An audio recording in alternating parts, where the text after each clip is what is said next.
Hi, and welcome to the Bible Tribe Word of the Day. I'm Denise Pass with Seeing Deep Ministries, where we see deep in a shallow world and overcome the battles of the mind with the Word of God. Being unequally yoked with unbelievers turns our hearts away from God. God's command to Solomon to not associate with foreign women was not because of their race, but because of their faith. Reading the book of 1 Kings 11 through 15, and the verse of the day is 1 Kings 11, 1 through 3. Now King Solomon loved many foreign women from the nations of which the Lord had said to the sons of Israel, "You shall not associate with them, nor shall they associate with you. They will certainly turn your heart away to follow their gods." And his wives turned his heart away.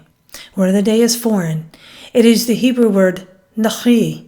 It means alien, strange, or stranger. The Theological Word Book of the Old Testament states that foreign or strange woman becomes a technical expression for a prostitute or an adulteress. Solomon's sin of loving unbelieving women was further multiplied by the fact that it was many women that he loved. Reading in 1 Kings 11, 3 through 8, let's look at the impact that loving unbelievers had on Solomon.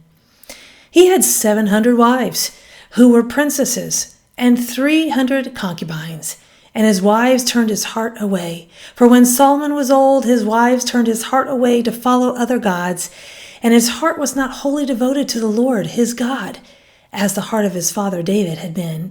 For Solomon became a follower of Ashtoreth, the goddess of the Sidonians, and of Milcom, the abhorrent idol of the Ammonites. So Solomon did what was evil in the sight of the Lord and did not follow the Lord fully, as his father David had done.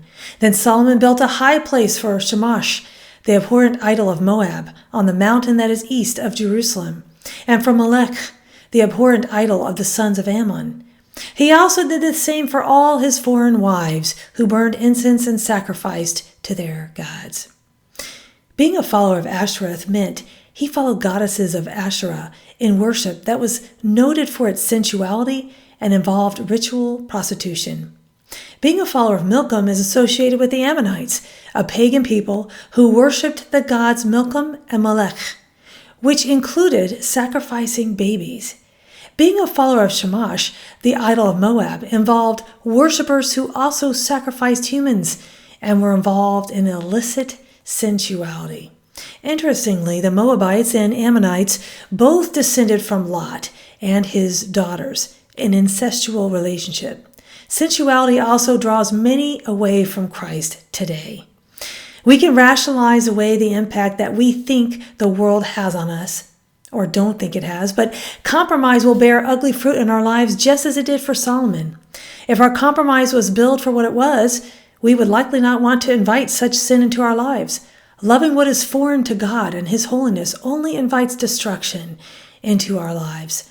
Guard your eye and ear gates, friends. Don't crave what God has told us to stay away from. Go with God and His precious word, friends. Join us tomorrow in the book of Ezekiel.